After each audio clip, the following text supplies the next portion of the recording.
Welcome to Paranormal Heart, a place where people can talk about their paranormal experiences.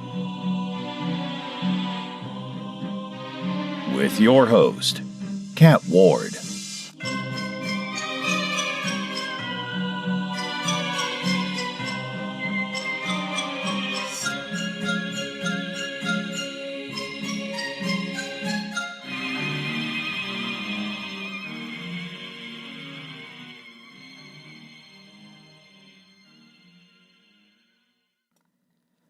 Hello, everyone. Welcome to Paranormal Heart Podcast. I really appreciate you spending your precious time with me and my guest tonight. Thank you. In episode 98, I am joined by paranormal investigator and medium Mike Gale. Mike talks about his angel guides, demons, paranormal investigating, and so much more. Folks, it was a very interesting chat. Mike mentioned he saw 2 spirits with me, and then my CO2 detector went off. I also had a few Skype issues that you'll notice in the episode. In another instance, when Mike almost had a heart attack because he thought he saw a dark entity near me, but we were able to find the source of that one. I have to admit, it's a first for me. I've never had so many strange things happen while I'm recording an episode. It was pretty interesting. If you'd like to share your encounters on the show, I would love to have you on. You can send me an audio recording of your encounter. You can write it for me to narrate, or we can record our conversation together, whatever you feel comfortable with. If you have any questions, comments, or just want to say hello, drop me an email at paranormalheart13@gmail.com. I'd love to hear from you. And if you enjoy the show, please like, share, subscribe, and leave a comment. Tell your friends. Don't keep it to yourself. Tell the world about Paranormal Heart Podcast. You can tell them that new episodes are released on the second and last Sunday of each month at 5 p.m. Eastern Standard Time. You can find me on YouTube, Podbean, KPNL Digital Network on Thursday nights, and any place you find fine podcasts. Now, on with the show. Hello, Mike. Welcome to Paranormal Heart. Thank you. Thank you for having me. I'm glad you're here. Our mutual friend Mike, also by the same name, recommended you, and I thought that sounds really interesting.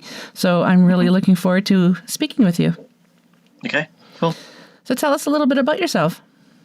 Okay, my name's Mike. I'm a paranormal investigator, a medium, and a healer. So I've kind of been into the paranormal, I'd say about 5 years now. But I've kind of always had the gift, just never really used it very much as a young child.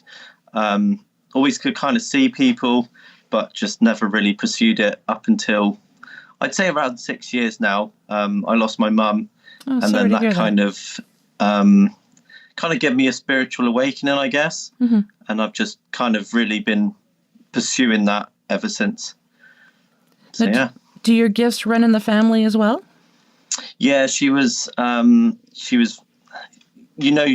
had it, if that makes sense. She didn't really say what was going on, but you'd kind of see every now and again.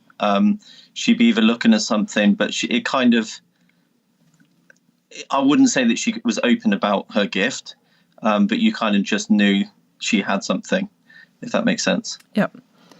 Now, do you remember when was the first time you realized you had special abilities? Not as ability. I never really kind of knew what it was at the time, but I had a grandmother that was very dear to me. When she passed away, she would come and visit me, and I didn't really know what to say at the time, but my mum kind of said to me, "Oh, look, what's wrong with you? You look very white." And I was just like, "Well, I've just seen Gran up the top of the stairs." And she just did exactly what you did, and just raised your eyebrow as if to say, "Oh, okay, that's fine." Yep. And then I started seeing different people, and I couldn't really understand what was going on. And then, like I said, my mum passed away, and that's when it all started. I saw an angel, which I didn't really know what it was until I kind of was going to bed. And I looked at the bottom of my bed and there was this lady there. Bear in mind, my bedroom was pitch black at the time, but this beautiful woman was stood at the end of my bed, and I was thinking, am I drunk? I don't remember drinking. And she just looked at me and basically said, look, your gift is going to get stronger. Because I was kind of going through a traumatic time, like, me and my girlfriend had split up. I'd lost my mum, and I was kind of questioning things and like what's kind of happened. And yeah, this woman was stood at the bottom of my bed, and she was kind of saying to me, look, you need to focus your gift, and you need to understand that you're going to be helping thousands of people all over the world. And I kind of thought, what's going on? And she wasn't lying. I've been helping people, I'd say, for the last 4 or 5 years consistently. I'm focusing more on trauma demons than just. I used to do a lot of investigating, and when I used to go investigating, I would easily be able to pick up people, like using spirit boxes and pieces of equipment was more about validation than. For me, more validation for myself. Like, I can see this person. Can you please use that piece of equipment for me to prove that I'm not going crazy? And it was really easy for me to get them to communicate. And rather than just simple words, it would be sentences. Like the same person on a spirit box doing a sentence rather than just one word and trying to piece pieces of information together to make a sentence. It was full-blown sentences. Which for me was kind of mind-blowing at that time. And then I was a coach for a bit, a bit of a life coach. I've been through quite a lot, and I was able to help people with that. And then I started focusing more on spiritual growth, and I started studying demonology, but more about like specific demons that people had given me their name to. And then I started noticing that the people that were kind of attracted to me were dealing with either the same demon or the same type of demon. And that was just becoming more and more apparent. And then I did a bit of work with my spirit guides. And then I realized that my spirit guides weren't actually spirit guides. They were angels, which I know how crazy that sounds because I'm just a normal person. I don't feel that my life is any different than yours, and why should I deal with angels? And I really do. It's really hard to explain, but when I go through and I do a lot of house cleanses and I deal with people that are struggling, like I can feel the energy and I can feel the protection around me, if that makes sense. Yep. And the minute I say to one of my angels, right, step back, I can feel the energy almost move, but I can feel the demonic energy coming towards me. And then I'll go, no, it's enough. And then it just step back. It's like you can feel the energy move back. That's amazing. And I know that sounds crazy, but not at all. I've never done tarot cards ever. But my girlfriend, who is also a practicing witch, gave me a set of cards called angel cards. Mm-hmm. And I just out of curiosity, I was just like, look, I just want to try it. What do I do? She was just like, well, the practice is you kind of just ask the angels to give you a message, blah, blah, blah. And I sat there and before I did the card reading, I said to my angels, could you tell me your names? Because I want to know who you are. And I've had one all the time called Lancelot. One was called Rosetta. And then the next one was a name that I couldn't pronounce. So it was harder for me to try and use it in my own brain, try and figure the cards out and do all that kind of stuff. So I literally sat there shuffling the cards for 10 minutes and nothing would come through. And then in my head, I just went, look, I need to know who you are. And 12 cards, it wasn't like I've been shuffling for 10 minutes. Mm-hmm. 12 cards hit it and just fell on the floor. So I'd been told by my girlfriend, who again is a witch, but she's a very talented medium as well. She told me that I'm a healer and that I need to be able to trust in myself to stop, because I feel like I have a block, and that is I feel that I'm not good enough to do this work. Mm-hmm. And she was like, listen, you need to stop that. And then she also said, you have a natural ability. So if I go on an investigation and there's a child there, you can guarantee it's coming to me. So Karen, anyway, it'll come to you in a minute why that's important. And then just a few other bits. So the first card that I pulled over was Raphael. Now, he is a healer. So I was just like, that's a bit weird. Mm-hmm. Fine. Then St. Michael came out. The next one was Rosetta, which is a name, the name that came through to me before I asked. Now, she is an angel that deals with children. And it says that on the card, it actually says the children naturally gravitate towards you. They feel comfortable around you. And whether that be as a parent or as a teacher, you are able to get the best out of children. So I was kind of emotional about that because I was like, well, that makes sense. Like when I go to investigations, they just seem to naturally gravitate towards me. Then the next one after that was a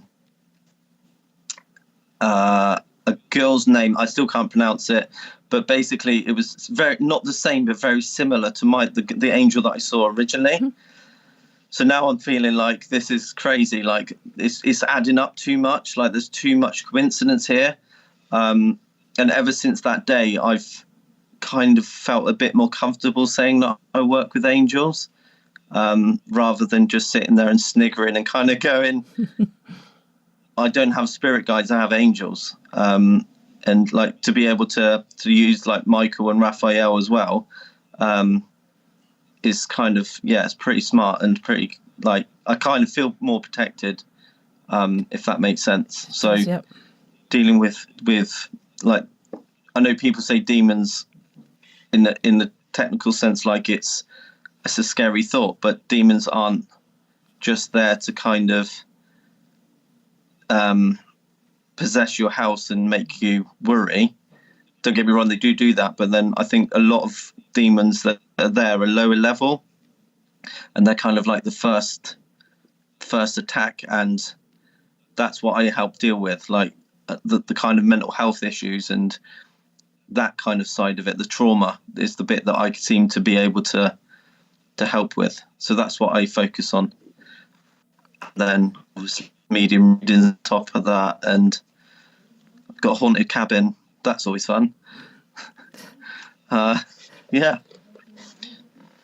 So yeah, it's been a bit of a roller coaster. I think, just to go back to your original question, I know I've gone on a tangent there. That's okay. But I think I would say over the last 6 years is one that I've really started to hone my gift, mm-hmm. or ability, whichever way you want to kind of put it, I guess. When you said the names came to you, did you hear them in your mind, or did you actually hear them with your ears? No, it was in my mind. Mm-hmm. I don't really open myself up that much to the extent I can hear voices. Mm-hmm. I kind of keep myself, I would say, like my girlfriend, she's 90% open the whole time, so she will hear voices and see people and stuff. But when I'm in my house, I don't really stay open. I'm kind of more shut than open. So it's more like if I sit here, like now, if I sat here and just opened a little bit, I'd start hearing stuff. Mm-hmm. But yeah, in the house, generally, I don't like to do that. I don't blame you. So it's more, I mean, my house is kind of guarded, but my cabin where I do most of my spiritual work is more open. It's more of a easier kind of in and out than it is in the house. We had a house before where there was a little activity, and a friend of mine said you should probably leave a voice recorder in your room when you're sleeping, or in the counter when you're out for the day. And I'm like, nope. He says, but you're an investigator. I'm like, yeah, I don't want to investigate my house because I don't want to have that invitation. This is my house. Like, I will go to other people's homes to investigate there and help them get rid of whatever it is that's plaguing them. But I don't want to have that in my house, with my family and everything. So I'm like, no, I do not investigate my own house. Yeah, and I think that's sensible. I'm very, very similar. Yep. Whereas my girlfriend, she lives on a old monastery, so there's always kind of stuff moving in and out all the time. That's interesting. How old is the monastery? Do you know? We're talking Viking era, wow. It's very, very old. It's been leveled now, but then there's houses put on it. But where she lives is it's a very important place to do with Vikings, and the area itself is very history-fied. It's pretty cool. That's interesting. Now, if I can ask, what do you do for a living? Is it in the medical field? No, that's fine. I'm a store manager by trade. Okay. I'm in where I work. I'm a trainer, so I deal with like training new recruits and lots of people, and just naturally with the amount of people that I've kind of, sorry, it's okay.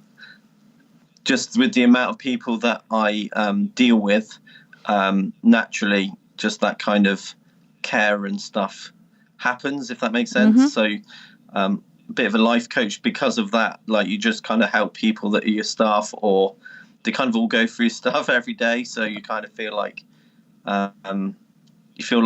But then that's what I wanted to do when I left school. I wanted to be a life coach and help people. So I've kind of I don't do that, but I'm a store manager. But that's what I really love doing. I really love helping people. So do you, when you're training people, do you close yourself so you're not picking up on them, or are you pretty much open? Well, that's my biggest problem, because I'm an empath. I naturally pick up on people anyway. But when I'm at work and stuff, because people always say to me, "Can you do a reading for me?" And I'm just like, no. And it's not because I don't want to do it. It's just I like to be validated, and I don't want anybody to question how I know that. So if I did a reading on, say, one of my members of staff, I don't want them to go, "Well, I could have told you that," or "You could have like looked it up," or something like that. I'm very much, I want that shock and awe of somebody. Like, if I do a reading on somebody, I want them to go to me, "How do you know that?" Like, I like that shocked look. And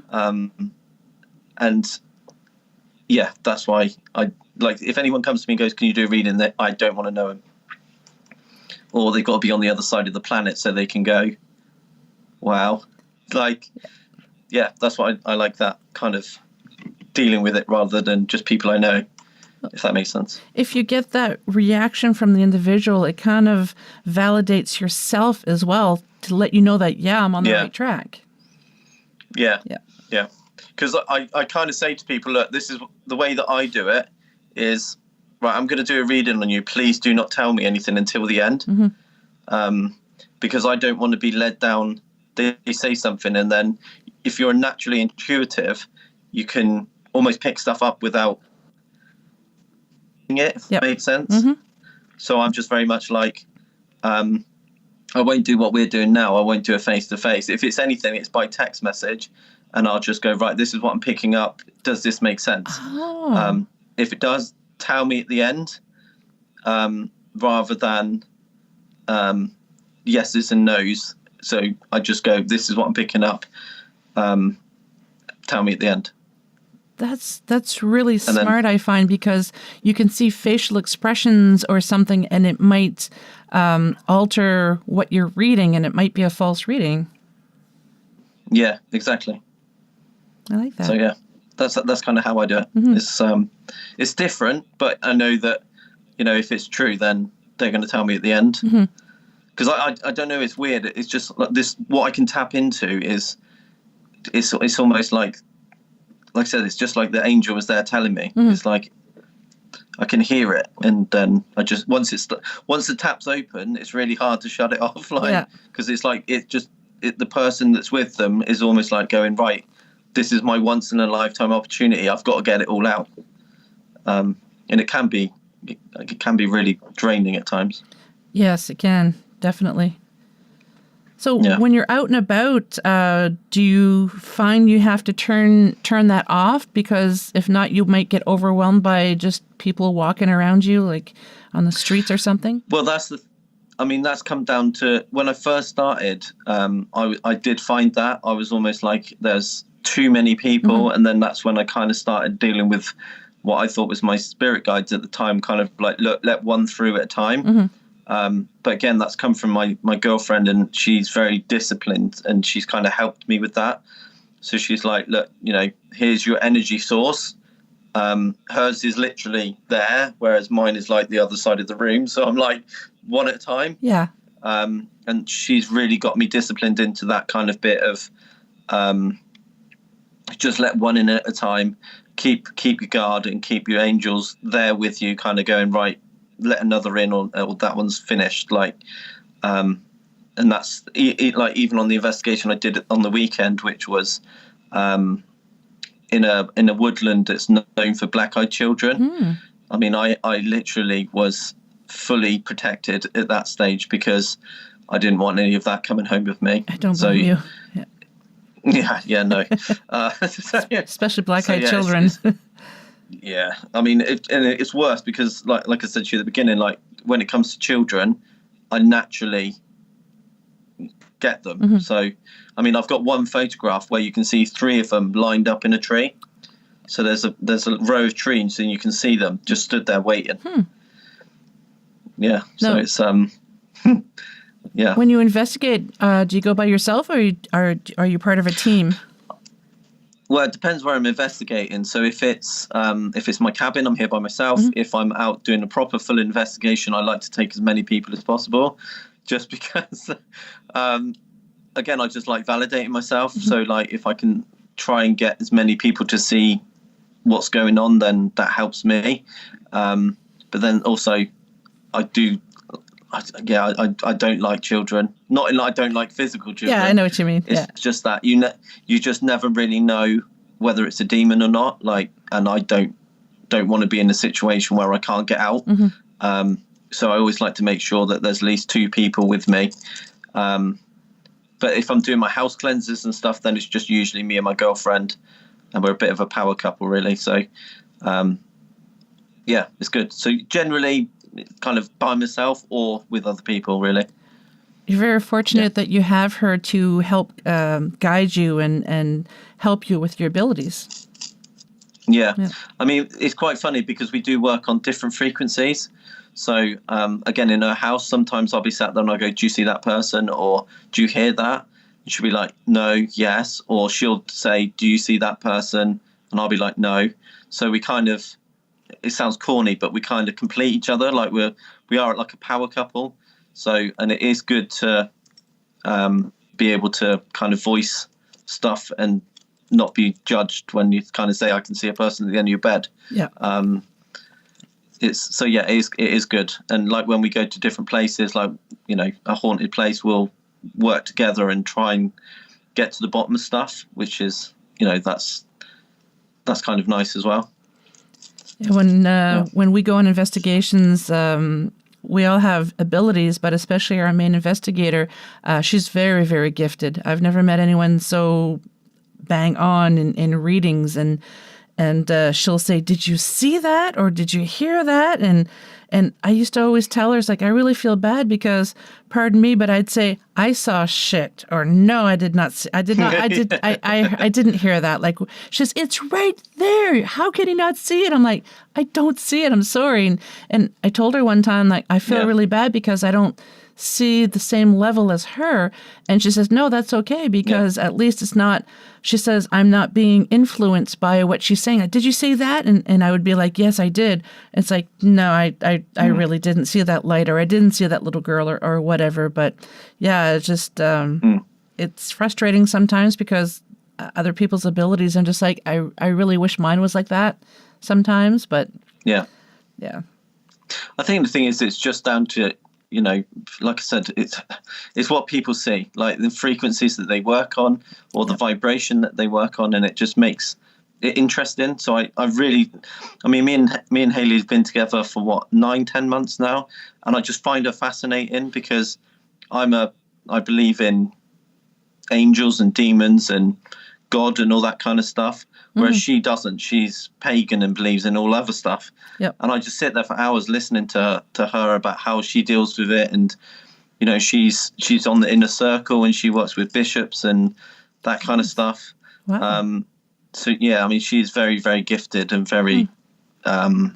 She's a really good medium, and it's kind of, if anything, I kind of look up to her because she does. She's really good at it. So, and then she goes, but I look up to you, Mike, because you're really good at it. And I'm like, well, I don't feel like that, if that makes sense. Yeah. So yeah, I do have to say though that you do have people around you. Do I? Yeah, I've seen two. One is a female that sits on your right shoulder. So this, Yeah. I know we're opposite, but this shoulder behind you. She is white. She's got long black hair. Looks very similar to you, actually. And then you've got another one that keeps coming from your same side, but over. I don't know if it's a curtain. If you look to your right, other side. Oh. Sorry. Yeah, there. Whatever that is. Hold that thought for a second. What's the smoke detector going off? I don't know. Is something turned on? No, Is it the battery? I don't know. Sorry, Mike. Which is that side? That's the side I've been That's seeing strange. something. Oh, really? So yeah, you've got what have you got your hand on there? Is that a grey curtain? Yeah, I've got this curtain right here. Yeah, so Hi. something's been popping in, like coming in and out of that curtain. Sorry, the smoke It's all right. alarm seems to be going off for whatever reason. It never does that. And no one's cooking anything. If that device is on your right hand side, so the way you're looking, that's where I've been seeing something like pop its head in and out. Oh, okay. I have a door, If you watch- right if- here. If you watch back, you'll see me going like this because I kept seeing it, and then Oh. the lady was the same way you're looking, but over your shoulder. Does she have glasses? She didn't. No, I could only just see her Oh. face and her hair, Okay. but she I didn't wonder if look it like was- you. She did? Yeah, is it a grandmother? Oh, it could be my mom. My mom passed several years Okay. ago, and it could be my grandmother as well. Okay, she does look like you though, but with brown, longish hair. My mom passed when she was 58, and she had very long hair, and she didn't have a lot of gray hair. It was kind of like pepper, a little bit of salt. It was mainly pepper, but she had like the salt in her hair. She wasn't very, very gray, so maybe it's her. I Is don't it know. like dark brown? Yes. Yep. Yeah. Okay. Nice. I always wonder if my mother's around. People tell me a lot of times that she is, but I never sense her. I think it's because I have my shields up so often. It's just something I have a difficult time getting my shields down because I've just I grew up with abilities, and I just kind of like, because I didn't want to be overwhelmed with everything, I just kind of learned to put shields up, and now it's just they're always there, so I have a hard time putting them down. So I never sense too often when there's someone around me. If I do, it's usually I get a tingle sensation on my back, and that's usually a bad thing. It's usually a negative energy, but Do you ever get like ringing in your ear? the ringing never goes away in both ears. It's been like that Okay. from my youth when I used to listen to the Walkman Music really and the loud, music a little too loud. Oh, yeah. Woman, God. Okay. So yeah, Just I mean, give me that's- 1 second so- here. Just give me 1 second. Yeah. Everything good? Oh, okay. I think everything's good. Sorry. That's and right. this is why I don't do live, so I can edit. Yeah, but that's not a bad thing. Like I said, that could be just somebody letting you know they're there. And like I said, I've seen two people with you. Yeah, that's strange. Yeah, like I said, the smoke detector never goes off. Well, unless we're cooking something, but it's not. It usually just goes like beep, beep, beep, beep. It's not just beep, beep, beep, beep. So I don't know. Maybe it's time to change the batteries. I don't know. I'll have to look Or into open that your after. abilities up. Yeah. Or maybe it's someone telling me, hey, maybe it is those people that you saw. Yeah, could be. Thank you for telling me that. That's right. Nice. Do you hear them too? Or do you just see them? No, I can just see them. Okay. I think if I opened up enough, I could probably hear them. Yeah. But I don't want to ruin the live by giving you a name if it's emotional. Like, yeah. So Well, if you do happen to have a name, feel free to tell me. If not, that's good too. okay, fine. I'll see what I get. Okay. It's up to you, whatever you feel comfortable with. Yeah. So if I get anything, I'll text you at the end. Sure. Yeah. Okay. And then that way it won't make everybody emotional in the middle of it. Yeah. Yeah. So when you do cleansings, can you walk us through that? What do you do? So I'm kind of funny in a way, because if I'm going anywhere, I always say, don't tell me anything. You'll notice this about me. I'll go, don't tell me anything until the end. So I will go in and do a 15-minute investigation at the beginning, trying to find out, one, if it's a negative energy or if it's just somebody that's passing through. Most people they automatically assume it's a demon. That's the first thing. I've got a demon in my house. Yep. And I'm kind of like, well, can you kind of walk me through what's going on? Like, is it, the first ones you usually get is, I can't sleep at night, or I feel like somebody sat on my chest. So sleep paralysis is usually the normal one. And then I kind of do it over a 2-week stage. So then it's kind of like, well, look, what's going on in your life? Are you going through anything that's traumatic? Are you on new meds, that kind of stuff, to try and pin down, is it just potential stuff that's causing issues? Then I'll go and investigate the house. And at that point, I take 2 pieces of equipment, usually my phone and my REM pod. Because the way that I do the cleanses, I will start at one room at the top of the house and then work my way, kind of using holy water and all that kind of stuff, and cleansing my way through. And then I always leave the REM pod by the back door, and then I kind of push everything out the back. And then if I can hear the REM pod going off, generally that means the energies are moving around. And then that's how I do it. 9 times out of 10 it works. I've only ever had to go back to one house once. And that was more because what was happening is she'd lost her mum. Oh. So she'd gone through quite a traumatic time, and the negative energy was there. I was just basically using that the whole time. So he pretended he had left, but he didn't. And he was just waiting. And then he started using her dreams to kind of get to her. So she'd sleepwalk, and she'd be like waking up at the fridge, like just eating stuff. And oh, wow. Yeah, it was kind of, he stopped, I say he, but it stopped like targeting physical stuff and then started messing with her subconscious. And for me as the healer, what I was doing is I turned almost into a therapist, and just kind of got her to kind of speak about like her feelings with her mum and what was going on. And it kind of even stemmed to the extent of like just sitting there looking at photos with her and kind of getting more like in tuned and kind of more accepting to the trauma than what had actually happened. And it kind of helped. And again, then I just kind of went through again with sage and Palo Santo wood and just all that kind of stuff, and just black salt and everything, just anything and everything, just to try and mix it up a little bit. Mm-hmm. And that was 3.5 months ago, and nothing since. That's good. So that's sounds like really, you're very hands-on, and you get that bond with the person that you're trying to help. Yeah, I mean, this is a problem with me, where I'm empathetic, and I've been through that with my mum as well. I can't help myself. I love to talk. And I just I like looking at things and being like logical and trying to work out what it is, because everybody automatically, like I said, everyone automatically thinks it's a demon. Yeah. And it isn't always, it might just be an angry spirit or somebody that's community and frustrated because they can't. Exactly. Yes. Especially if you've got the ability, so like yourself, you'll be a bit like a beacon, and you'll get more like scratches, or you'll get a lot more things going on around you that you'll just be like, what is going on? Like that smoke alarm, for instance.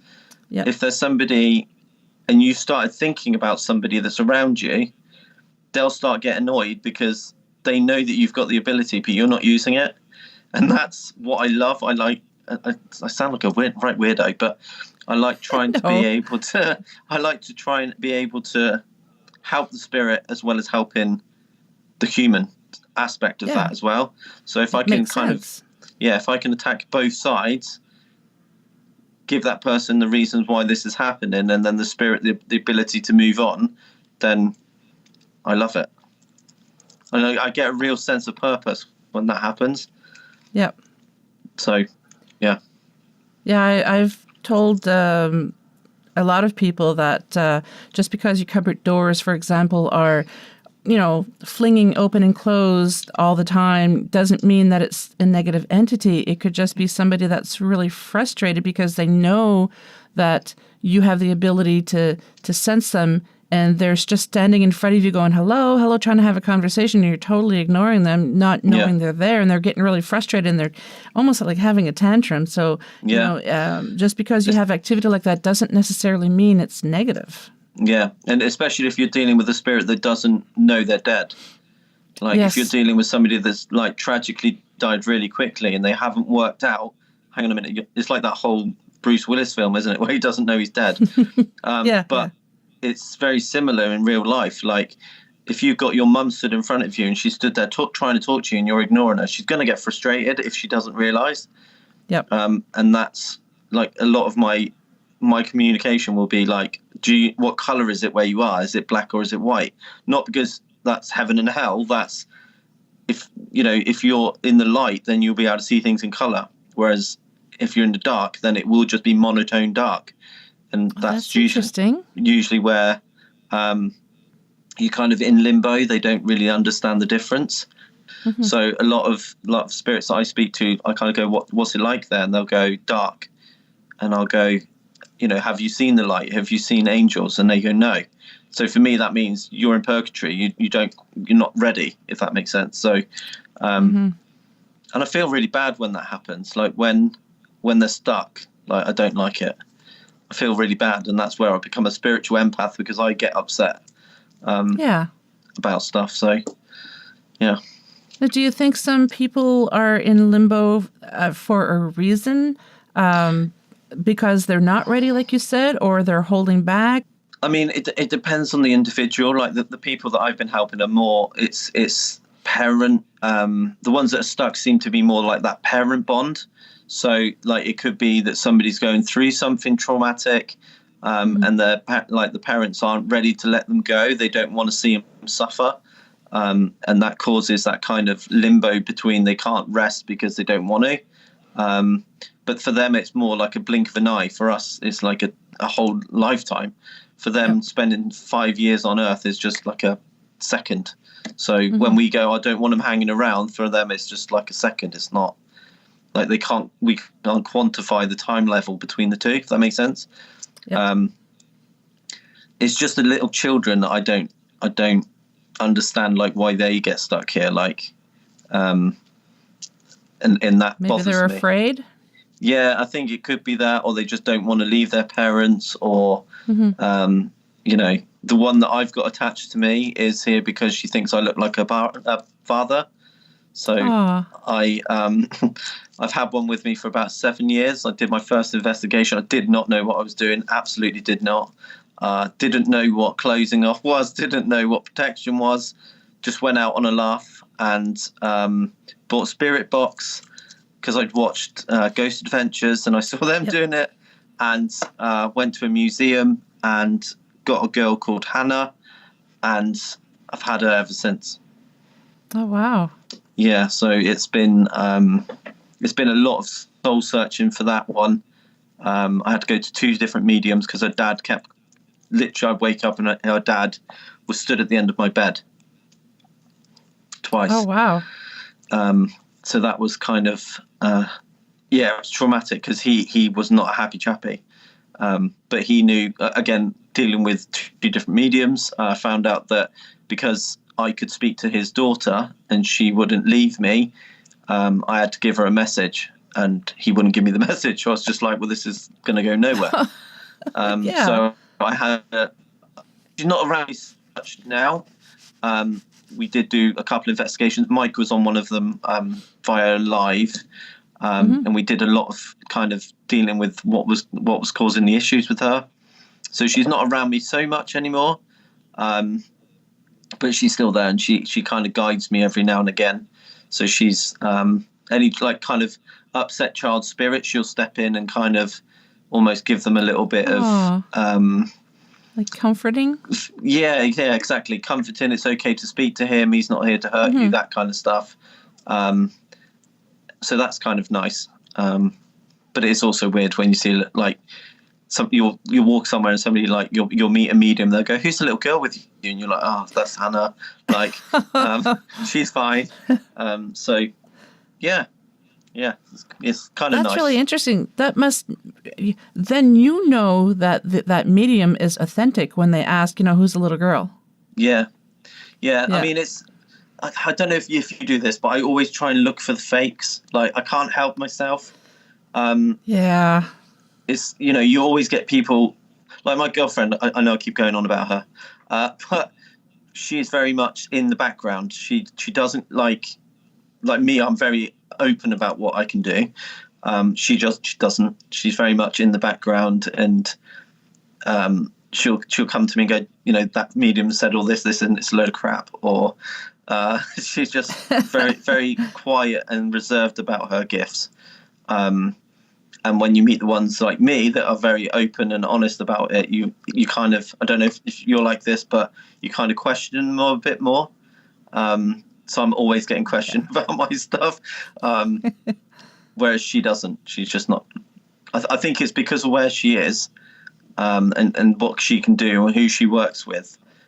She doesn't need to be validated. And I think that's, for me, like anyone that mentions Hannah, I do kind of go, that's pretty cool, because either that or, you've looked at my Instagram. Yeah. But if anyone mentions my mum, then I know they're 100% legit, because I don't tell anybody my mum's name ever. So if anyone tells me my mum's name, then I'm like, you're legit. Mm-hmm. So I'm sure you'll be the same. Like if anyone, the fact that I've mentioned, I thought it was your grandmum. I bet you were like, it's a 50-50 shot, isn't it? Like you could get it right, you could get it wrong. So yeah, it's hard sometimes being a medium. It's hard being a medium sometimes. Yeah, I'm not 100% open about it, especially when I first meet people, because there still is a little bit of a stigma, and I find a lot of times people, if they find out that you have abilities, will be kind of apprehensive about being themselves around you. So I usually try to get people to just get to know me first, and then if the conversation happens to arise about paranormal, which it usually does, I don't even have to prompt the conversation. It just kind of happens. Yeah. And it's so funny. And then I kind of look at them and they're like, you don't even believe in that, do you? And I'm like, oh, I do. Continue your conversation. I'll tell you why at the end. And then when I tell them that I'm a paranormal investigator, I don't call myself a medium. I'm more sensitive, because it's not something that is, I don't really work at it. It's not all that strong, but when it happens, it happens. So I just say I'm sensitive. But it's just interesting to see people's reactions when they're like, oh, you don't even believe in that, do you? I'm like, oh, yeah, I do. But just keep going. Tell me your story. And then once I tell them, then they're like, no way. It's like, like I have no idea why all of a sudden people will start talking about the paranormal with me. Yeah. It's funny though, isn't it? Because everybody like that I speak to is either had one or two like experiences, and they'll go, oh, because I've got like a cross on my finger, and they'll go, oh, what's the cross for? And I go, I just need it for protection. And they go, protection against what? And I'm like, wow, funny you mention it. Like, and they go, oh, I remember this time when this happened to me. And I'm like, yeah, okay. And then like, if I'm really in it on the day, if I've bought into it, I'm usually able to then just go, oh, by the way, who's this person? And you just watch their face go, what? So I got, I'll try not to go too much into detail here, but I got called to a house. This woman inherited a house. And when they first went to stay there, the husband, who's a full-on skeptic, doesn't believe anything, saw a girl at the top of the stairs. So they rented it out for a year, and nobody would stay in there past 7 weeks. They kept saying, like, things were happening. So when she phoned me, she was like, look, I've been given your number. Would you be able to come around and do, like, an investigation reading? And I was like, yeah. She goes, do you want to know about the house? I was like, no. She was like, so you don't want anything? Like, no. She's like, okay, fine. So I walked in, and as I walked in the door, to my right, there's like 3 rooms, and in the first room, a little girl poked her head around the door. So I just acknowledged it, and she was like, what are you looking at? And I was like, oh, nothing. So then she was like, fine. And then I was like, are we okay to go upstairs? And she was like, yeah. And I walked upstairs. There was this one room, and in the room was 3 cupboards. And I was like, oh, I don't like it in here. I'm getting a real anxious feeling. And she was like, what do you mean? I was like, I just feel like somebody in here has been told off and been put in that cupboard. And she looked at me, and I was like, ooh. And I can hear a girl on the other side knocking, like banging to get out. And she was like, fine. And I was like, again, don't tell me anything. I don't want to know. So then we walked in, and you go down a step and into another room. And then I was like, you've had a paranormal team in here before, haven't you? She was like, well, yeah, we've had one team in here. I was like, okay. Was one of them made physically sick? As in, like, they had to leave because they were being sick? She was like, maybe. I was like, okay, fine. And as I've walked out the door, I see a little girl, I'd say about 7, like pigtailed hair, yellow dress, white shoes. And I've gone, okay, well, the little girl here, I explained it to her. I was like, has shown herself to your husband. And she went, okay. And then I went, his name is Derek. And she went, okay. And I went, why do you look like that? And she goes, well, I haven't told you what his name is. I was like, I know. So then as we were just about to walk down the stairs, we heard the door open and shut. And I went, who's that coming in the house? She was like, I don't know, but the door's locked. And I went, well, it ain't. So then we walked downstairs and the door was open. So she was like, but I locked the door. And I was like, well, okay. 2 minutes later, I was like, we were just discussing stuff. And I went, who's Betty? And she went, I don't know. I was like, it's something to do with Derek. And she was like, okay. I was like, is that Derek out there? And she went, no. Who? I went, well, there's a man in the field. She was like, Mike, there's no man in the field. I was like, I can see a man in the field. It looks like a priest. And she was like, well, he's not a priest. 2 seconds later, her husband walked in the door. So I was like, you've got an energy around you called Betty. And he was like, oh yeah, what she told you? I was like, she hasn't told me anything. And I was like, this lady's called Betty. She says she's your auntie. And he was like, oh yeah, of course she's told you that, blah blah blah. And his wife turned to me and went, he's a skeptic, he'll never believe you. I was like, okay, that's fine. I went, who's Bruce? And he looked at me and he went, okay, now she's definitely told you something. And I went, why? And he went, we don't say that name. And I was like, it's your father, isn't it? And he went, yeah, go on then. Tell me something about my father that only I would know. I went, no problem. He's cut you out the will. And the will was done while you were on holiday getting married in France. And he went, okay, there's no way you would know that.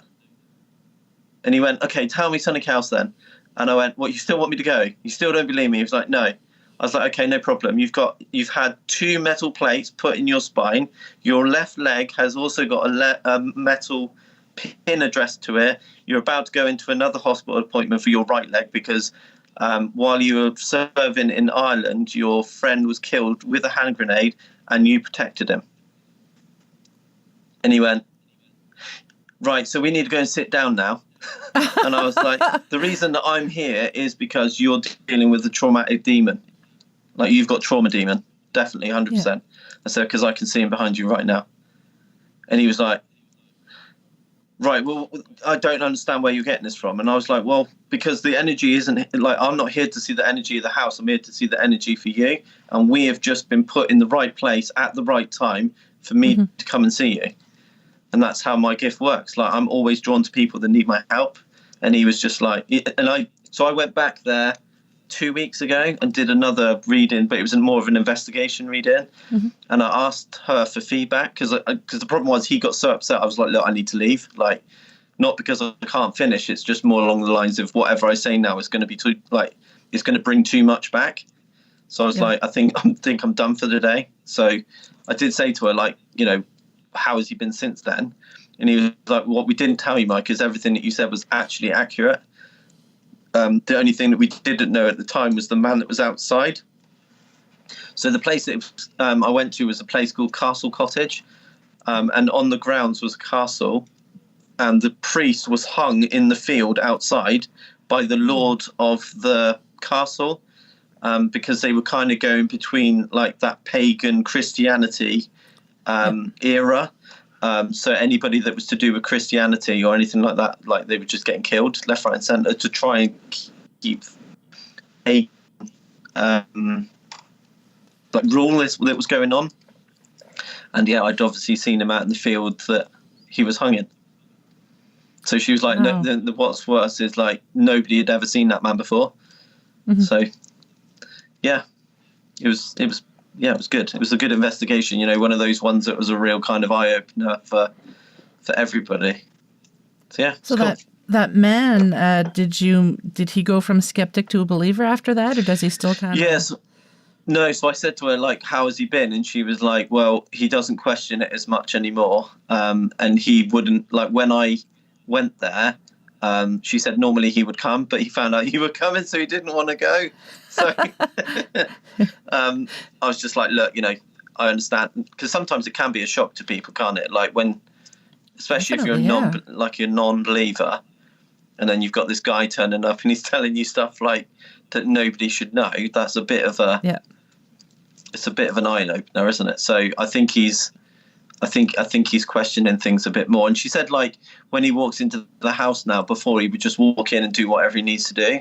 Now he'll walk in and he'll say hello to the spirits, and he'll kind of say, please don't hurt me, and all that kind of stuff. So he's now I think he's got more of a respect thing for them. And I think that's what kind of helps him as well. So I think he likes the fact that he's not alone. So yeah, it's good. I think some skeptics, too, kind of feel like when you read them, it's kind of invasive. It's almost like, well, I didn't ask for this, you know. So I think maybe some skeptics really put up a shield that don't want to believe. Yeah. Yeah, because they can't explain it, I guess. They can't explain. Yeah. I find that most skeptics are narcissists, really. They like to try and control every single aspect of everything. And then when you get somebody that walks along and blows their socks off, they're like, damn, I don't have control anymore. Yeah. So, I mean, I'm lucky. I haven't really come across anybody that narcissistic that they just go, it's not going to happen. A lot of people, once you normally give them one shocker, the guard comes down a little bit, and they're just kind of trying to look at you and like work you out, which just spurs me on a little bit more. I like going to places where, you know, most places I go to, the people want help. I haven't found anybody yet that doesn't really want my help. So I think I've been kind of lucky when it comes to stuff like that.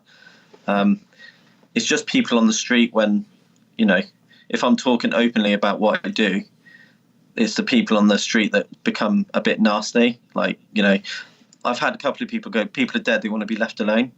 And I'll go, well, they do, you're right. But if they want to come to me, they're going to come to me for a reason. Like the people who have gone and moved on and, you know, doing something else, they're not going to be here around to be offended anyway. So it's only the people here that want my help or have a message that are going to be here anyway. So then let them speak what they need to do so that they can move on.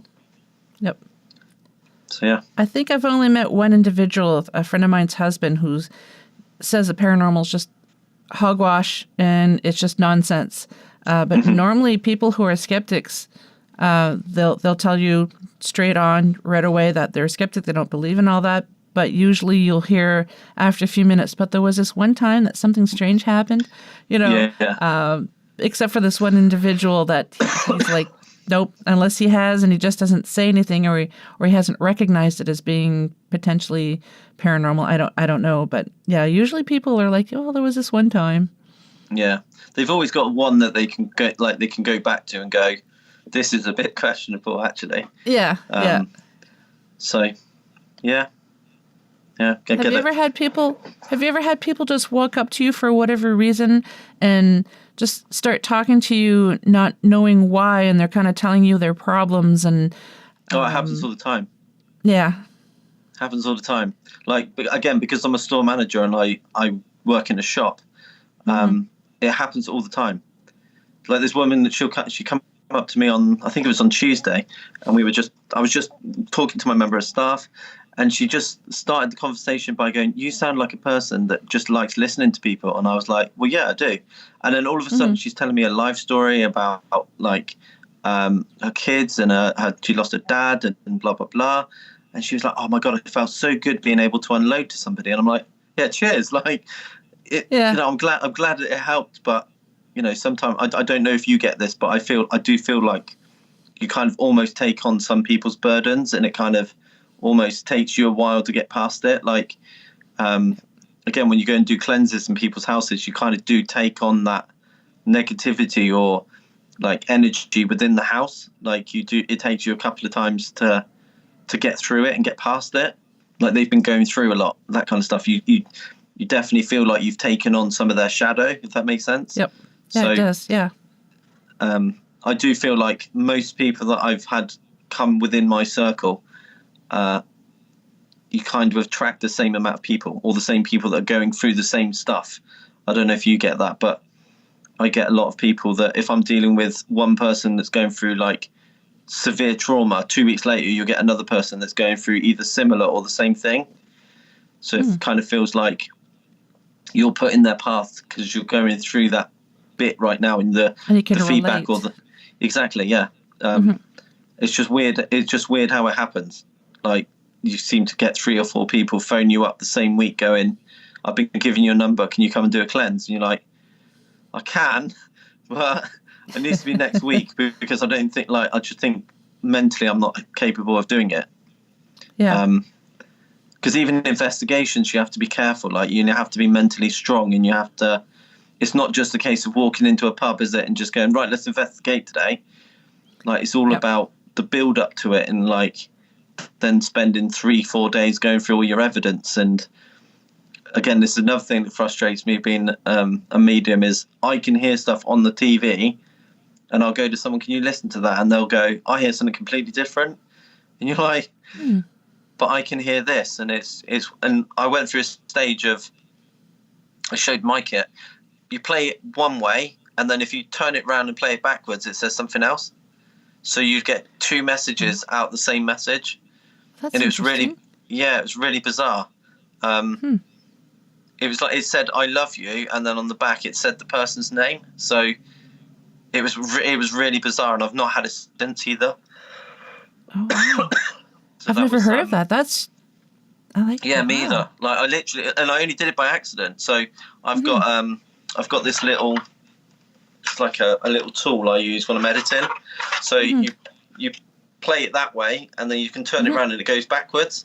And I only did it by mistake because I was putting a title tile above it, so when it says the words, you can see what it says. And I reversed it, and as I reversed it, it heard it. Like, so it said, "I love you," and then it said Marcus on the way back.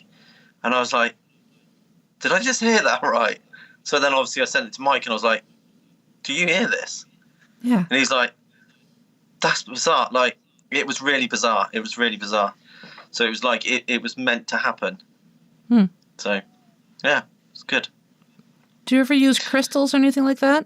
I don't, but I do now. I've got like a selection of them up there, and pendulums. Again, this has all come from my girlfriend, because she believes in like all the crystals and stuff. But I use obsidian as my crystal. It's just the one that she took me to. We've got like a crystal shop that her friend owns. And as I went, again, there was another weird one. I went into a shop, and I've basically gone, "Oh, there's a little boy here. His name's Brad, blah, blah, blah." She started crying because her son had died 3 months earlier. Oh. And I was like, "Oh my God, I'm so sorry." Oh, wow. Yeah. So that was kind of heartbreaking. But yeah, so I went in and bought obsidian and amethyst and a few other pendulums, because they're just the ones that I naturally was drawn to. But whenever I use them, it's weird, you can't really explain it, but you can kind of feel the energies coming from them. And if I'm feeling a little bit low, just when it comes to like dealing with spiritual stuff, then I just have them on me all the time, and it just seems to boost my energy a little bit. So yeah, I mean, if people, my advice to people, if they want crystals, is just going to a crystal shop and see whatever you're drawn to, because your body will naturally be drawn to crystals. Do you use them? Yes, I especially when I'm investigating, I like hematite and selenite and amber. I just seem to be drawn to those three. Yeah. I usually have little rods of selenite in my pocket with me, and those are just the ones that I'm really, really drawn to. Selenite helps with communication, and it boosts like protection and stuff. So if you put a selenite with like amethyst, it will boost that protection. So I've got a selenite, like it's about that big, and you can put crystals in it, and then depending on what you've put in them, it will boost their energies. Also, my new favourite one, which I bought the other day, is called Angelite. You've heard of that? Oh, that's pretty. And I just keep that. It's called a palm stone. So you put it in your palm, and it helps boost like angel communication. But I have that on me all the time. Just kind of helps me. It feels like there's something there all the time, really. But I think you just get drawn to them. I mean, I loved amber for ages. I loved amber. I think it's because it's got little it's got little like weird things in it. Have you got any like animals in yours? Because you can get amber with like little fossilized bugs and stuff, can't you? Yeah. I only have amber earrings that I wear. I'm always hesitant to buy amber because I don't know if it's fake. That's the problem, isn't it? Yeah, and I guess there's a way. If you take a hot needle and you pierce it, did you see something? Yeah. You just kind of, Yeah, it's on it's on the same side again. But it's weird because it's almost like it comes over just to kind of show itself and then it moves back. Oh, yeah. You want to say hi? Say hi to Mike? Yeah, see above your head now, there's a little face. Really? Interesting. Yeah, it's always on the same side. If you watch this back, zoom back when you see it, look above so the same side your fire alarm is on, but just above your head. Huh. I don't actually record the video. I just record the audio. I'm going to have to start recording the video too. Yeah, because what you can do is is it on a phone or are you just doing it on a It's laptop? on my laptop. Have you got a screen record function on there? Oh, I don't know. It's worth looking for, and then you can screen record it whilst you're going. Yeah, I'm definitely going to look into that. Somebody's definitely behind you. Not in a bad way. They're just looking, poking every now and again. I'd like for them to tell me who they are. Care to share who you are? No, I was saying with amber, apparently you can take a hot needle and insert it into the amber and you're supposed to smell like pine, but you can't really do that at a crystal shop. I don't think they would really like I think it's frowned upon, isn't it? Yeah, I think so, yeah. So I'm kind of hesitant to buy it, but I might have to use my instincts to see if it is something that I'm drawn to or not. Maybe someone will help guide me to tell me if it's an actual piece or not. Yeah, maybe. Now, are they still there? Yeah, no. You did have like a mist go across your. Again, it seems to be that door, that curtain, whatever's towards. Yeah, that one. You had like a mist just kind of walk through the front. So on the other side of this curtain is the door that leads to the hallway that leads to the smoke detector that went off earlier. Okay. So I do have two names. I don't know if they are to do with you, but I'm going to say it because if I don't, then it's going to bug me. But one is Edith, and one is it's either Margaret or Martha. Huh. No, I don't know who they would be, but not to say that they weren't in my life before, or even from another lifetime. Yeah. I have to Margaret or Edith. Huh, well, it could be Martha. There's definitely an MAR. Yeah. it's definitely Martha or Margaret, but Edith was almost shouted at me. Oh, wow. So I don't know. It could be to do with you, or it could be to do with anybody watching, but just they're the two names. Interesting. Yeah. Yeah. If they could also not just tell us the name, but like, why are you here? Like, what? How do you know me? Or is it someone that might be listening? Or yeah, So all I've been told is that it's progress. Progress. Yeah, she just said it's progress. I wonder what that means. Don't know. Interesting. So you're not pushing through anything. You're not doing something that's different, like something you thought about, or No. bizarre. I have been for the past 3 weeks doing this thing where, because I do feel blocks, and I'm just trying to get rid of the block so I can be a little bit more open and things like that. So that's about the only thing that's different. Don't know. Just said it's progress. Yeah. So whether it's like you're sweating the small stuff, maybe, I don't know, but it just said it's progress. It's neat. While I was talking, you just kind of started. I can't help it because once I see it, then I can't not see it. But Yep. I mean the face behind you, she's still there now, but she's How just old? more. I'd say like 45, 50, maybe. Okay. But I mean, she's wearing like a blue, almost like blouse. It's kind of opened like that.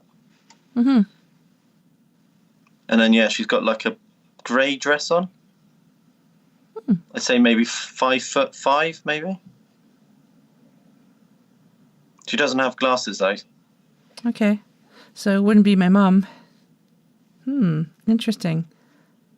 I'll have to think about that. It might be somebody that I just forgot about too. Yeah. Which is usually what happens with me. But I'll say names and people go, no. And then 20 minutes later I'll get oh my God, it was this person. So I don't really take it to heart anymore because it's just like, well, you don't really expect it. So you don't think about it. Like it could be an aunt or an uncle or something that you just don't know about. And they're just kind of there to. But this lady hasn't left you aside since the whole time we've been on this. Since I noticed that she's been there the whole time. Wow. Yeah, my mom is from a family of 13 kids, so I have a lot of aunts, uncles, and cousins. So I'm sure there's someone in my lifetime that I might have forgotten. Yeah, maybe. It's a large family. But, yeah. I mean, I don't feel that maternal. Like sometimes you get like a maternal kind of feeling. So like for me, if it's a mum or somebody like that kind of direct person, you get that maternal feeling, so that's how I know they're close. So there isn't that, but it definitely feels like there's a family bond there. But yeah, she just keeps saying it's progress, so I don't know what that means. Okay. Well, maybe I'll be visited tonight in my dreams, and I'll get some more information, which would be kind of nice. Yeah, maybe. Cool. That's interesting. I'm really intrigued now. It's like, who the heck is this? Yeah, I mean, if it's not for you, and so, like if somebody watches this and they know who it is, then just let you know. That'd be cool to find out. Please, yeah. If it's anybody out there, like you said, listening, and it resonates, you might know who that is. Please reach out and let us know who you are and who this person might be. Or you don't even have to tell us very much information. Just say, it means something to me. See, the problem is it's really vague at the minute, but like I'm seeing a cancer thing there. But this, like, I don't think it's from her. I think it's from the man because it's prostate cancer. But it's definitely affected you. It's a family resonant. I don't know anyone who had prostate cancer. There has been cancer in the family. So it's saying like, so it's not first generation, so it's going to be second generation. But it's affected you. So something to do with your family directly. I'm going to have to reach out to some of my aunts and say, hey, does it sound familiar to you? Yeah. Yeah. But whatever this is, it's saying it's progress. She keeps saying it's progress. Wow. So whether this person that's died of prostate cancer, something has happened to that and that's caused progress. So maybe they've looked into it and something's happened in that, like they've been able to cure it. I don't know, but it's definitely prostate cancer, and then it's progress. Because I've asked, like, what does that mean? So it's to do with that cancer. So whether or not they've had some sort of chemo and it's cured it, and they've been given longer life because of it, and that's what that means. But it's definitely to do with you. So it's got to be your family somewhere. Yeah. Yeah, definitely gonna have to go do some digging now. Like I said, It's a large family. If you can find out and let me know, that'd be good. I definitely will, yeah. Wow. Well, thank you for telling me that. It might not be nothing, but that's what I'm getting. Yeah. Well, I always appreciate when someone tells me what they see, and to me it's something that's special when someone shares when they have abilities and they share what they see. So thank you. It's okay. Is there anything else you'd like to share before we sign off? No, not really. Have you got anything interesting? Like, have you like ever been anywhere and questioned stuff? No, we had a house before, and listeners have heard this before. We had a house that we lived in a few years ago that the gentleman was still there. He had passed on, I don't know how many years before that. My daughter was able to see and hear him like you and I are seeing each other. I just sensed him, and I could see him in my mind's eye. But then when I spoke with my neighbors, they're an older couple. They had me over for coffee when we first moved in, and I didn't tell them what I did, and just asked what the neighbors were like, and they gave me an exact description of what I was seeing. And he used to turn up the thermostat all the time in our house, and it would make it just stifling in the house. And I had to tell him, like, okay, you need to stop because you don't pay for the hydro. I do. So yeah. He stopped doing that, but I told him he could stay as long as he didn't cost us money. Yeah. But, yeah. So what got you into the paranormal? Since I was a little girl, my first experience that I remember was we were living in a three-story apartment building on the top floor, and I had an experience with the Hat Man, but he was a shorter version. He was 4 feet tall, and always scared the crap out of me, but he never really paid any attention to me. It was just like he was walking around in my room, and I would yell all the time. You know, even now my father will say, yeah, I remember when you used to have night terrors, and he used to scream out, you know, the man in the closet, because I had a big walk-in closet in my room. And after we moved away from the apartment building, I haven't seen him since. I was just a little girl, and always wondered who he was, what he was, why was he there, you know. And then later on, as an adult, I was listening to a podcast, and they were talking about the Hat Man, and I'd never told anybody, you know, and I thought, oh my God, other people are seeing this. So they're called watchers. That's what I call them. They're little watcher demons, and what they do is they try and figure out what your fear is.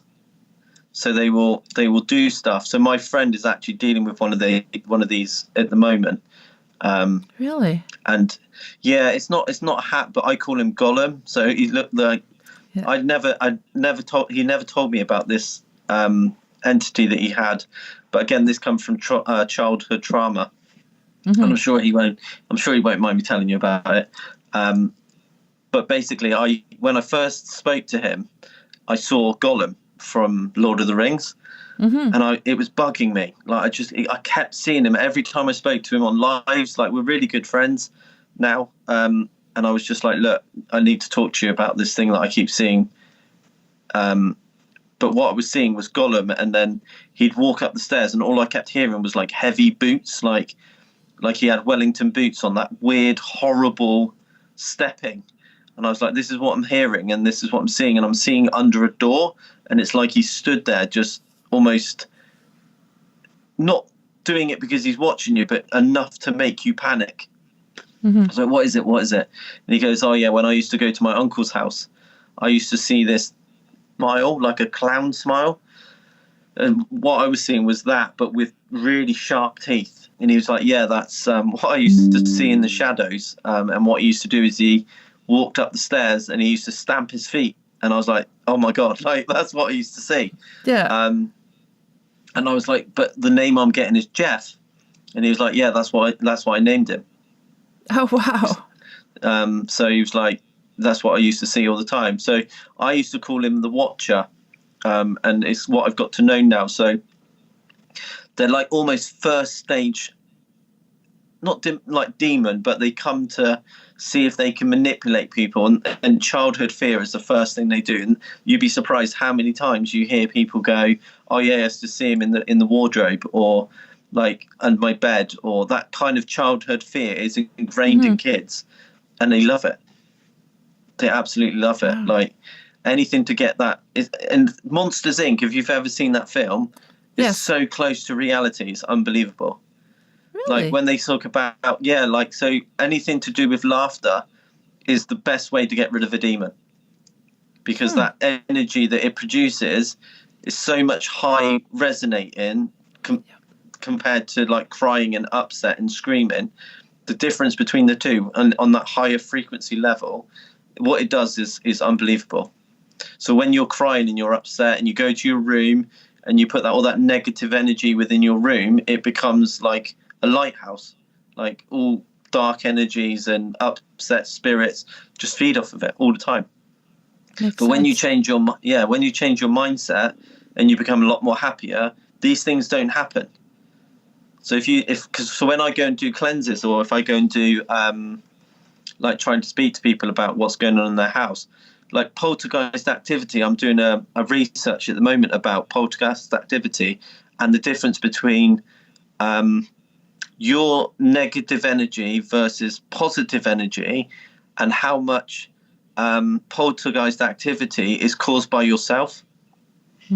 So when you pump out negative energy into a household, it has to go to somewhere. So it's absorbed, like it's absorbed in walls. And then when you start getting really angry and stuff, depending on your mindset and your vibration, things can happen in your house. So the amount of times I've gone to people's houses and gone, right, what's happened? And they'll go, oh, I've come downstairs and all my cupboard doors are open. And I'll go, what happened last night? Did you have like especially people with ADHD? Now that's becoming more well known. ADHD and autism is becoming more accepted. If you go to a person's house and ask them, do you have ADHD? The amount of people that have poltergeist activity or spirits within a house that have ADHD is unbelievable, because they're just like a walking Duracell battery. Like the amount of energy that they give off constantly, it's just like energy is just all the time. And when I've been to people's houses and their kids have got ADHD, the amount of stuff that goes on in their house is phenomenal, and what stuff happens as well is phenomenal. Like I've never heard of that. That's fascinating. Yeah, one of the girls that I went to, she was like, I see. They always call them like imaginary friends as well, but they'll go, my imaginary friend does this, and they'll draw them, and you're just like, I love it. I could sit here and talk hours about it. But the ones that then go on to medication, and then the paranormal stuff starts getting worse, because it changes their chemistry within their body, and then the energy that the spirits have been relying on for so much usually amps up. So then they'll take them back to the doctor and go, this isn't working. So all this is continuing to happen, and my child is doing this. So they'll change the medication, and then they'll either stop the medication, and then the spirit gets exactly what they want. It's like a massive correlation between the two. It's really fascinating, and I absolutely love it in the minute. I'm just like looking into so much stuff when it comes to the mind of the human and what we can do like to our energies, but we automatically assume it's demons, and it might not be. It might be what we're actually doing ourselves. So it's really cool. Do you plan on documenting this or writing a book about it? I haven't really thought thought about it. It sounds like you should. Yeah, that's funny you mentioned that's what Mike said, but I haven't. I mean, I'm always videoing stuff, and I'm always like recording stuff. But again, it's just I don't know. I get so what's that word? When demotivated when you see like the likes of us or Mike or other really good paranormal investigation teams. They get like slated so quickly. People that are doing really good work and like striving to change like people's mindset when it comes to spirits and what actually are out there. People don't care. All they want is people like Ghost Adventures or Most Haunted and all these kind of well-known entertainment shows, but not actually what actually happens. And I find it really hard. I get really disheartened and I just stop. I agree. You know, people do it for the likes and people do it for the follows and that kind of stuff, and they just don't want to work for a living. But it kind of gives bad names to the people that actually want to do good in the world, and I get disheartened, I think. So, yeah, I go through stages where I want to do stuff, and then other times I'm just like quite happy just talking to people like yourself, and you know, my I'd say I've got core followers on my Instagram account and my YouTube, the ones that always show up, you know. And watch my lives in my cabin and all that kind of stuff. So yeah, I've had some really good stuff, and I find it interesting trying to learn new stuff and about demons and all that kind of stuff. But in reality, I just kind of keep myself to myself, and I want to see what comes with it, really. So, yeah, I find it frustrating. We've had clients that kind of treat us like their own personal paranormal TV show, where they have friends over while we're trying to set up, and they're drinking beer and everything because they're all excited that there's a paranormal team, and they're like, "Yeah, we love the TV shows," and then we're all kind of like, "Oh, great." You know, you actually don't want us to help you. You're just here because it excites you, and because we have had clients where they've had other teams there, and they said it helped, and then it started again. I had to tell this one woman because she had 3 children, I think it was, and it was affecting the children too. And I said, "Your babies. You have to think of your babies. Like right now, you're excited about all this, and that's why it keeps happening, keeps coming back. But I had to tell her you need to use your mom voice and tell these entities that they need to back off and leave your house. Leave your family alone. This is your house, not theirs." And at first I said, "Say it out loud, like you're not welcome here." And she's like, "Okay, leave." I'm like, no. Like I said, use your mom voice. You have to think of your babies. And then she's just, "Get the hell out," And as far as I know, the activity stopped. And this is quite a few years ago. So I'm hoping that nothing else happened, I hope. I'm hoping that we actually reached her and told her that, it's really coming from you because you're deep down inside, you want it to come back because this is exciting. It's like a real life TV show. But once you realize that, you have to put it into perspective that these are your children, that they're scared, they're terrified, they're being affected. That's when you have to like really lay down the hammer and tell them like these entities, nope, you can't come back. Yeah, I mean, it's weird. It's weird that you mentioned that because that's what I've got at the moment. I've got a very similar person that I'm dealing with, where he's done a Ouija board in his house, and he openly admitted, "I didn't know what I was doing." Basically, he was doing drugs and he lost his best mate in a car accident, and he was really upset. And he was just like, I just wanted to talk to him. So he said, he said, I literally looked it up online, did a Ouija board. He didn't come through, so I was just like, I'll sod it, and went to bed. He said, but what I didn't realise was that I left the door open. And you just, honestly, like, it's terrifying. Like, I've been doing this a long time, and the voices that he's got a literal, those Ring cameras. I don't know if you get them where you are. They're like little door cameras, and he's got one in his house. And the voices and the EVPs that he gets from that is truly terrifying. That's like wild. It sounds like he's got like people that sound like they've got Down syndrome talking to him like in his house, going, "We're going to kill you. Like, we've come for your soul." Wow. They say his name, like they say his kids' names. They're like really, really evil. Like they sound evil. And he's just like, I said to him, "Look, I will come and cleanse your house. I will bring my missus with me and we will cleanse your house and it'll be gone. Yeah, well, you know what? I just don't know whether that's the right thing to do. And I'm like, why are you doing this? Like, do you like the attention? No. I was like, well, there has to be a reason you don't want to get rid of them, because if I was listening to that every single day, I wouldn't want that in my house. Like, and I'm not being dramatic here. It is horrible. It sounds like something out of an Exorcist movie. Like, you know that one where, like, it's growling and talking at the same time? Like, it's like that. And it's all the time. Like, he says, like, from 9 o'clock in the morning till 11 o'clock at night, he can hear EVPs, like, motion cameras are going off, everything. Like, he's got orbs that are going out of his window, like, out of his TV, and it's got faces in it. Like, I don't believe in orbs. But when he shows you a picture and it's got, like, a face in it, like, then you got to start wondering. Yeah. Yeah. Do you think maybe these entities are affecting him to make sure that he doesn't send anyone into cleanse so that they can keep going there?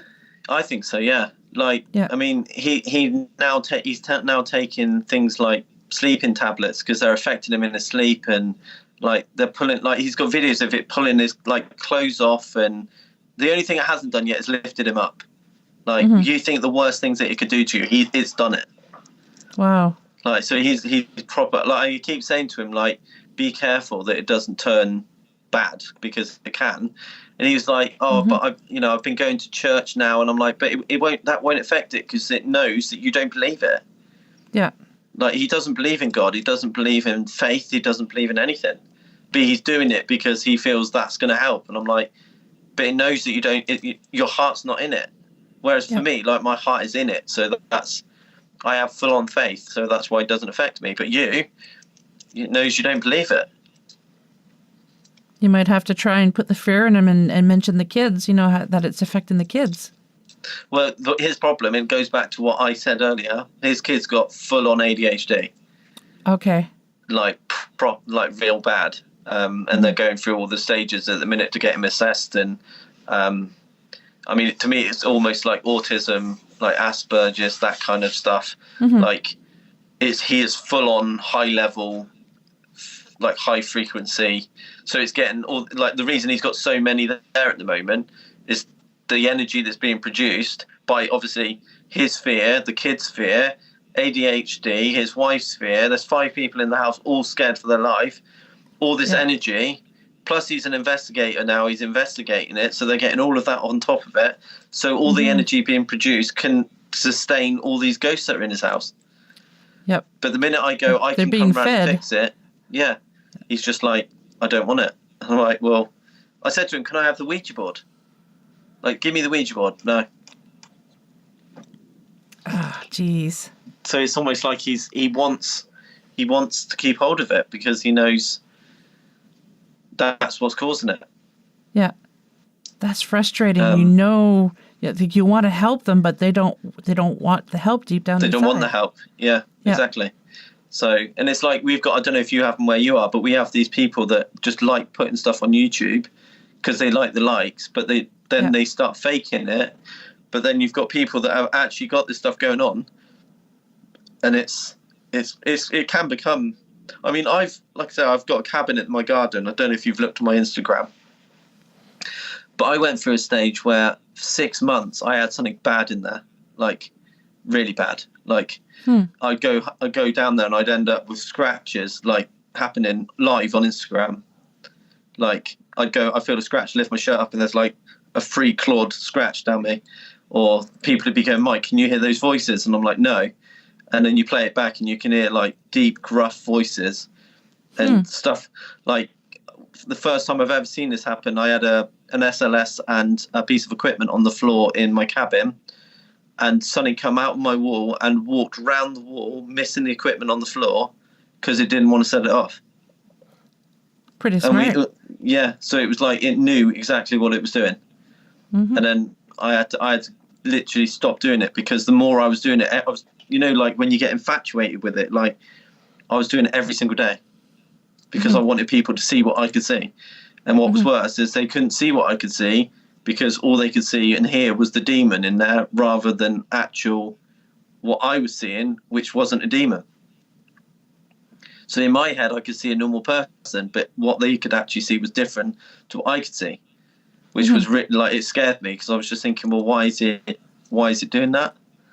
And now I've researched it more, that what the reason that happens is because they don't want you to stop.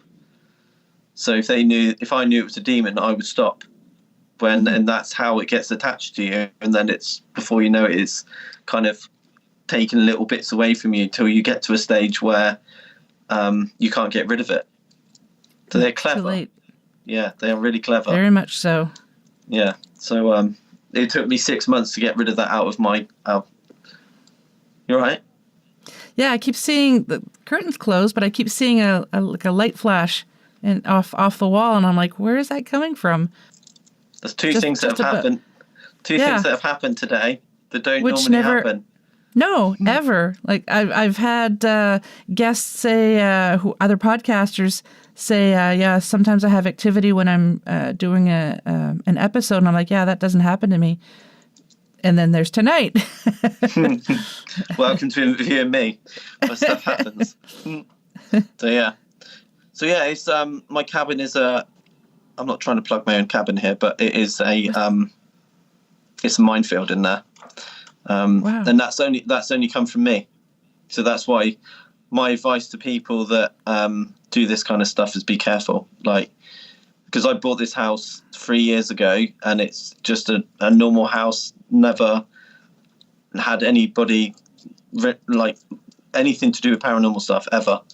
And I'm on a ley line. Have you heard of Stonehenge? Oh, yes. Yeah. Yeah, that's like half a mile from my house. No way. Oh, I've always wanted to go there. Yeah, it's literally half a mile from my house. And if you look on the ley line from Stonehenge to my house, my cabin is on that ley line. That's interesting. Yeah, so now, that's how... Are there still tours at Stonehenge, or have they closed that? Okay. No, you have to pay for it to get around it. Oh, yeah. But there's so many better places to go around here. There's so much history.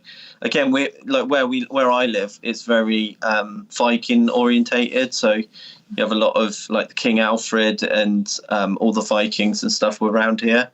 And then where my girlfriend lives in the Midlands, this was really weird. So I'm very close to King Alfred's first settlement, so his first kingdom in Wessex. And she is half a mile from his daughter's, one of the first churches in England that represented Christianity and paganism, which was done by King Alfred's daughter, Ethelfled, which is literally half a mile from her house. So we go there all the time. It's beautiful, honestly. So it's again, it's just like when you look at fate and stuff, which I'm a true believer in. It's just weird that we're both similar. Like that whole family, King Alfred, is we've kind of met on the same sort of playing field. So it's fascinating. I love it. Now, have you ever been to North America? No. Okay. Why? I was just wondering, because across the pond, it's so old. There's so much history, and then North America, it's so much younger. And I was just wondering if you could feel the difference in energies from North America to like England, if someone was very sensitive. I've never asked that question before to anyone. Not really. I mean, like the energy I mean, there's a lot of like death and stuff in the UK. Like obviously when you look at like all the Vikings and like the monastery and like the kings and queens that just kind of moved around and killed people and all that kind of stuff. It's, I think that's why the UK is so haunted. Like there's so much that's happened here. I know it's the same everywhere you go, isn't it? But we're such a small island. Like it's like concentrated, if that makes sense. And I know you like in America and stuff, you've got a lot of like tragedies and stuff that's happened as well, haven't you? So I think it's just crazy. Like, but here, like where I am, like you can feel the energy on their ley line, because everyone's like, where did this all come from in your cabin? I'm like, absolutely no idea. Like they just come in. I've got one corner in there, and it's just like they flood in. They just come in and in and in and in and in. So I've just got a new bit of equipment that I've just designed, and my friend's built for me. Hopefully, what kind of? Sorry, what kind of equipment? So it's a box that it's got it's got temperature on it. It's got an ultrasonic radar, which basically it scans every 0.1 second. You'll see it moving. And what it's doing is it's sending a pulse of ultrasonic sound out. And if it maps anything with substance, it shows up on a laptop. And then it will map around what it is. So my idea is that rather than being it's like a high focus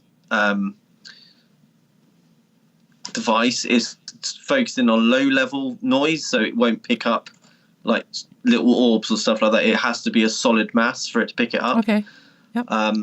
And then it's got a music box, so if it picks up anything with a infrared beam, it will set off a music device. And then it's got a little copper. I'm trying to change it at the minute, but it's touch activated, so if anything, I'm trying to get things to touch it, and then it'll set off another device. But what I'm trying to do is change that to keep the pad, but what it'll do is it'll be able to draw. So if it touches it, it'll be able to draw and write things on it, and that will show up on the pad as well. But it's a prototype at the minute. It's actually on my Instagram account.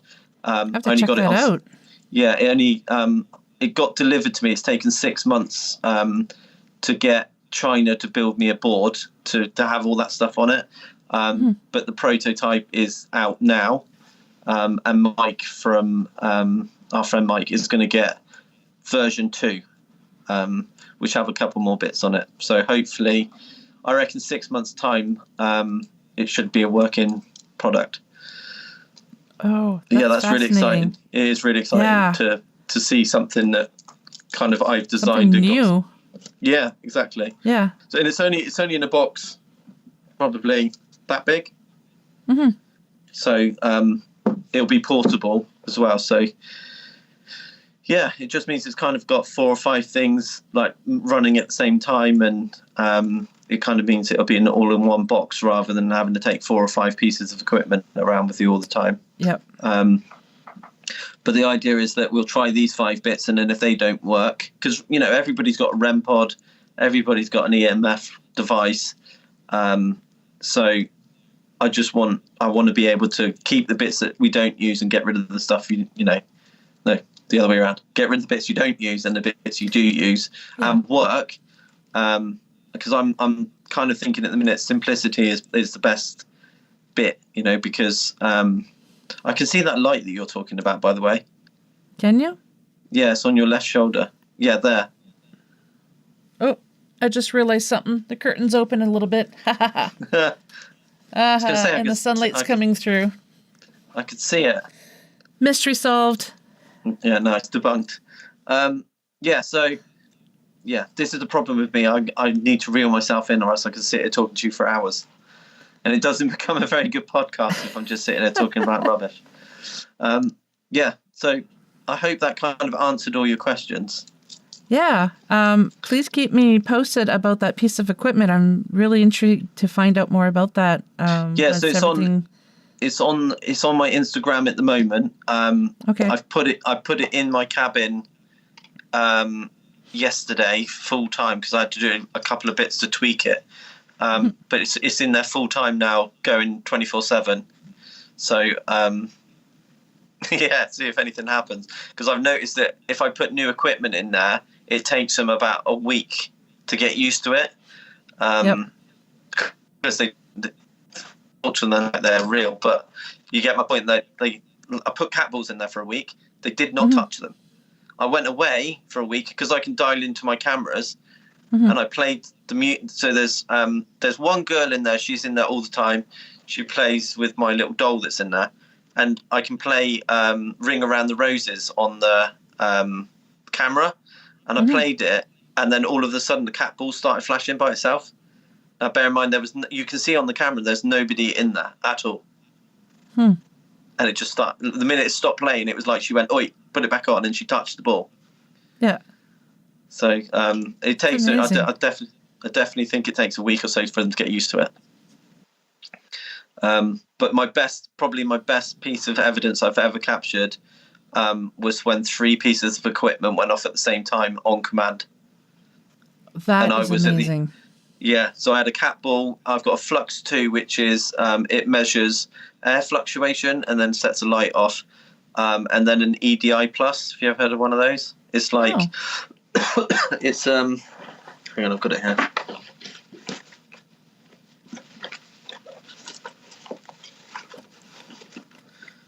So, do you know what a cat ball is? I think you've seen one of these, yeah? Oh, yeah. Yep. Yeah, so I got one of those. And an EDI device is that. So basically it does temperature, pressure, humidity, EMF, and vibration. So it does all that. So they were all set together. I was picking up on this negative demonic energy in the room, and I've basically gone, can you light up every bit of equipment on the desk in sequence? So it lit the cat ball up, and then I was like go on, well done, can you do the next one? It did the next one, and then it just left this one to go. Bear in mind the other 2 are still on. And then I heard in my ear, it go, it's a demon. So then you hear me go, did that just say it's a demon? And then this lit up. It didn't just light one bit of that up, though. It lit up 3 pieces at the same time. So it lit up 3 on that, and then the other 2 devices next to it. And I was like, I love it when that happens. I've never seen it happen. Like 3 pieces of equipment together going off. That was like, I've never seen it. Again, that's on my Instagram as well. So it's crazy. I just think people need, be careful, because you never really know if you. You see something? Yeah, black shadow behind you. Oh. Okay. Is there a dog in that place with you? Yes, she just jumped off the bed, but the curtain's totally closed, so you can't. Oh, maybe you saw the shadow of her jumping off the bed because she just did that. Is it behind you to your right? Yes. Oh my God. It's like there's a black shadow right behind you. Okay, fine. Yeah, she's on the floor behind me to my right. Yeah. Oh my God. Nearly had a heart attack because it looked like a child. I was like, oh my God. You were kind of worrying me for a second because the look on your face, I'm like, oh crap, what does he see? Yeah, I was like, that's, how do I tell you this nicely? Get out, like burn your house down. So yeah. No. Okay, fine. Any more questions? No, I think that's good for now. If you would like to tell the listeners where they can find you. Yep. So I'm on Facebook and YouTube under Gale Outdoors, which is it's kind of like I go kayaking, I do like wild camping and investigating, all kind of under one roof. I am going to be changing my Instagram account name to the same thing, so I might do that today if I haven't already done it. Can't remember. But I'm also so basically Instagram, Facebook, and YouTube. Instagram, I do like maybe 2 or 3 lives a week, depending on time and what I'm doing. But I'm always doing some video. And then over the next month, I've literally got an investigation every single weekend. Oh wow! I'm busy. I'm a busy boy in April, and then May I've got a few cleanses to do, and then just going to be focusing on that new bit of equipment, really. So, yeah, nice. You can find me all over the place, find me somewhere. The listeners know this, but I will add links in the show notes, so the listeners, it'll be easier for them to find you. Awesome, thank you very much. And then if you send that over to me, I will post you on my account as well. Sure. Yeah, be nice. Yeah. Thank you so much, Mike. I really appreciate this. I enjoyed this chat. Yeah, me too. I'm sorry if it's been nearly 2 hours. I'm really sorry. It's okay. Sometimes it goes 1 or 2 hours. You could probably hear my dog shake there. Yeah. I think she's telling me it's dinner time. Yeah. Yeah, the look on your face. Yeah, I was like, oh crap. what is that? Yeah. Yeah. But hopefully if you find out anything about the names that I've given you, drop me a text, or if any I listeners, definitely will, yeah. If it resonates, there's that shadow again. If that resonates with anybody, just let me, that side, just let you know. And if you just ping me a message or anything, that'd be awesome. For sure. Thank you so much again. Cool. Thank you very much for having me. You take care.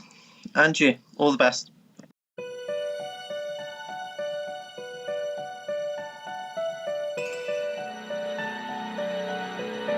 Well, we've made it to the end of another episode. Thanks so much for listening. Until next time, take care of each other. And if you'd like to be on the show or have questions and comments, just drop me an email, paranormalheart13@gmail.com. I'd love to hear from you.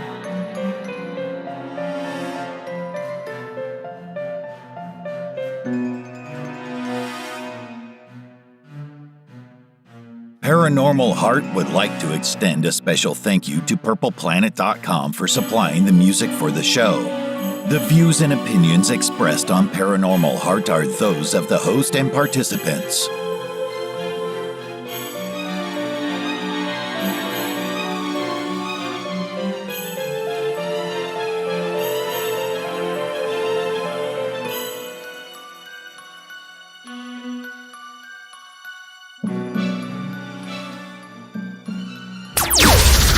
Paranormal Heart Podcast.